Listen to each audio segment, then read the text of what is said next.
Hello everyone, welcome back to my session. आज हम discuss करने वाले हैं हमारा third vitamin, that is vitamin B3, जिसको हम नायासिन कहते हैं। इस वीडियो में मैं आपको एंड में क्वेश्चंस भी बताऊंगी जो इस विटामिन के इम्पॉर्टेंट है। जैसे कि मैंने कहा है, किसी भी विटामिन को स्टडी करने के लिए हमें उसके हेडिंग्स में स्टडी करना होता है। पहले उसकी केमिस्ट्री, फिर उसके फंक्शंस और फिर उसकी डेफिशिएंसी मैनिफेस्टेशंस। आज हम डिस्कस करने वाले हैं विटामिन B3, जिसको हम कहते हैं नायासिन। पहले हम इसकी बात करते हैं केमिस्ट्री की, जिसको हम कहते हैं ये एक पेरिडीन डेरिवेटिव है, जिसको हम कहते हैं पेरिडीन 3 कार्बोक्सिलिक एसिड, और इसकी अमाइड फॉर्म होती है निकोटीना अमाइड। जो इसका इम्पॉर्टेंट पॉइंट आपको याद रखना है वो ये है, ये एक स्ट्रिक्ट विटामिन नहीं है। क्यों नहीं स्ट्रिक्ट विटामिन है? क्योंकि जो इसका सोर्स है वो एक एंडोजीनियसली होता है, वो भी एक अमाइनो एसिड से। वो अमाइनो एसिड कौन सा है? वो अमाइनो एसिड है ट्रिप्टोफैन। आपने पढ़ा होगा कि 60 mg ट्रिप्टोफैन से हमें 1 मिलीग्राम ऑफ नायासिन मिलता है। जब आपने इसका मेटाबॉलिज्म किया होगा, ट्रिप्टोफैन का मेटाबॉलिज्म किया होगा, तब आपने देखा होगा कि NAD पॉजिटिव की सिंथेसिस होती है। मैं आपको दिखाती हूँ, रुकिए। ये देखिए, ट्रिप्टोफैन से जो इसका एक इंटरमीडिएट प्रोडक्ट होता है 3 हाइड्रोक्सी एंथ्रालेनिक एसिड, वहाँ से NADP पॉजिटिव पाथवे जाता है, जो NADP पॉजिटिव की सिंथेसिस करवाता है। अब हम इसकी बात करेंगे जो इसके कोएंजाइम्स यानी कि एक्टिव फॉर्म्स होती हैं। इसके मेनली 2 एक्टिव फॉर्म्स होती हैं या 2 कोएंजाइम्स होते हैं। वो कौन से होते हैं? NAD पॉजिटिव और NADP पॉजिटिव। अब हम बात करते हैं इनके फंक्शंस की। फंक्शंस में मैंने आपको कहा था ये कोएंजाइम्स की तरह एक्ट करते हैं, तो मेनली ये किसी न किसी एंजाइम्स के साथ लेना देना अपना रखते होंगे। ये जो नायासिन है ये तीनों तरह के मेटाबॉलिज्म से के साथ अपना साथ निभाता है, जैसे कि कार्बोहाइड्रेट भी है, प्रोटीन भी है और लिपिड्स भी है। जो NAD पॉजिटिव है वो मोस्टली कौन सी रिएक्शंस के कौन से एंजाइम्स के साथ आता है? वो मोस्टली सभी डिहाइड्रोजिनेजेस के साथ आता है, एक्सेप्ट वो डिहाइड्रोजिनेजेस जिनके साथ जिनको FAD पॉजिटिव या NADP पॉजिटिव चाहिए होता है। NADP पॉजिटिव किसको, कौन से डिहाइड्रोजिनेजेस के लिए आता है? पहला जो होता है NADP पॉजिटिव के भी जो एंजाइम्स हैं वो भी डिहाइड्रोजिनेजेस ही हैं, क्योंकि ये भी काम करता है ऑक्सीडेशन का। जो पहला जो एंजाइम है वो है ग्लूकोज 6 फॉस्फेट डिहाइड्रोजिनेज, जो हम HMP पाथवे में यूज़ करते हैं। और जो दूसरे वाला है वो है मैलिक एंजाइम, जो कन्वर्ट करता है मैलेट टू पायरुवेट। अब हम बात करते हैं इनके जो कोएंजाइम होता है NADPH की। NADPH को जो होता है वो सभी रिडक्टेजेस एंजाइम के साथ काम करता है, क्योंकि इसका काम क्या होता है? रिडक्शन करवाना होता है। NADPH जो रिडक्टेज एंजाइम है, पहला है HMG CoA रिडक्टेज, जो हम मोस्टली कहाँ पे यूज़ करते हैं? कोलेस्ट्रॉल मेटाबॉलिज्म में यूज़ करते हैं। जो पूरी बायोकेमिस्ट्री है वो एक दूसरे से लिंक्ड है, इसलिए आप एक टॉपिक को एक बार में नहीं पढ़ सकते। अगर आप पूरे टॉपिक्स को साथ साथ पढ़ेंगे तो आपको ईजी हो जाएगा। और जो सेकेंड है जो आप पढ़ते होंगे, आपने पढ़ा होगा फिजियोलॉजी, हेमाटोलॉजी में पढ़ा होगा, जो मेथ हीमोग्लोबिन होता है उसको हम हीमोग्लोबिन में चेंज करते हैं, उसके लिए भी हमें NADPH ही चाहिए होता है। थर्ड जो हम करते हैं वो है फॉलेट रिडक्टेज। मोस्टली जितने भी आपने रिएक्शंस पढ़ी हैं, जहाँ पे भी आपको रिडक्टेज एंजाइम्स आए हैं वहाँ पे NADPH ही यूज़ हुआ है। उसके बाद हम बात करते हैं इसकी डेफिशिएंसी मैनिफेस्टेशंस की। डेफिशिएंसी मैनिफेस्टेशन में आप क्या पढ़ेंगे? जब हमारे पास B3 की डेफिशिएंसी होती है तो आपको जो चीज़ आपको याद करनी है वो है 3 Ds तक तो आपने मोस्टली पेशेंट को बचाना है। 4th D जो है, अगर वो हो गया तो उसका कोई फ़ायदा ही नहीं है। जो 3 Ds है आपको, उसके लिए आपको तीन जो चीज़ें याद करनी है वो है स्किन, GIT और brain.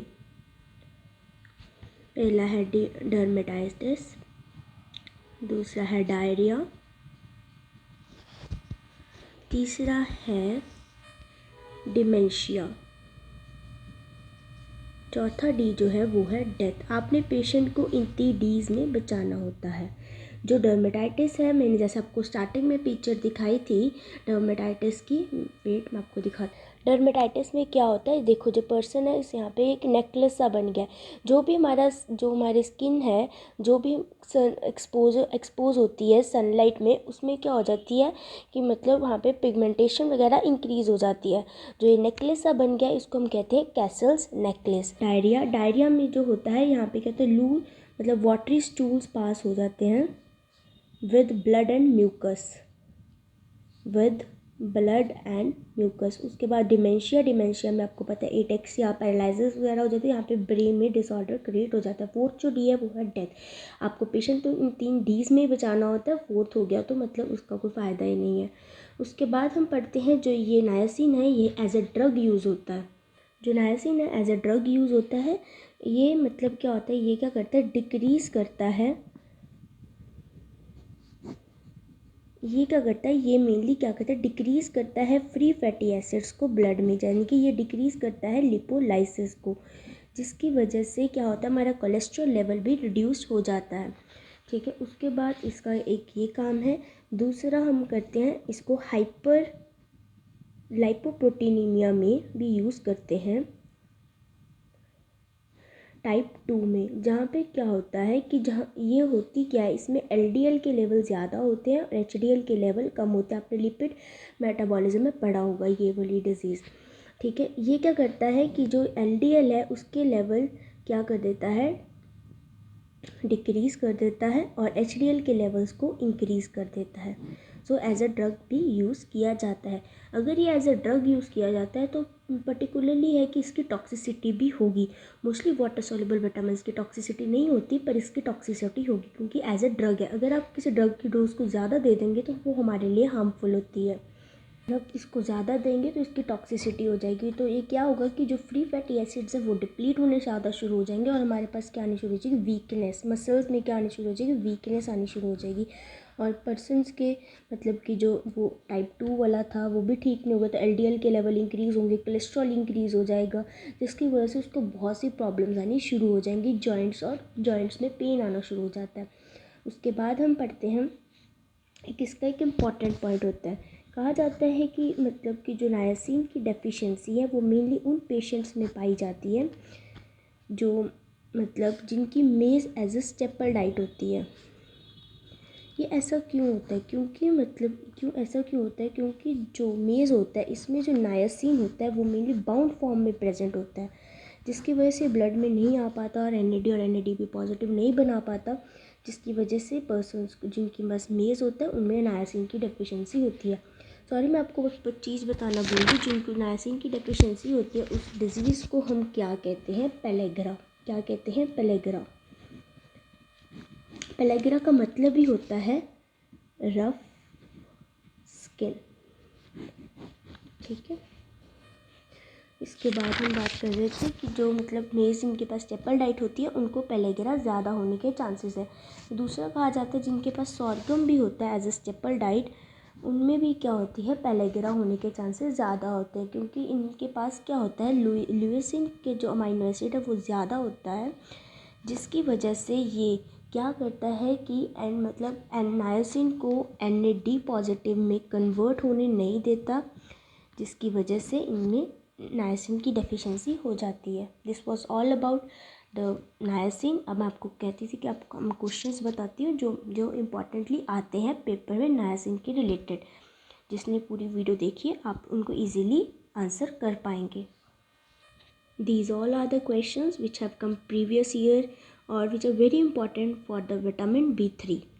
Okay, thank you for watching. Please subscribe my channel and bell icon को भी प्रेस करिएगा ताकि आपको अपडेट्स मिलते रहें और मुझे जितना हो सके सपोर्ट करना। Thank you very very much. Happy learning. Be safe. Thank you.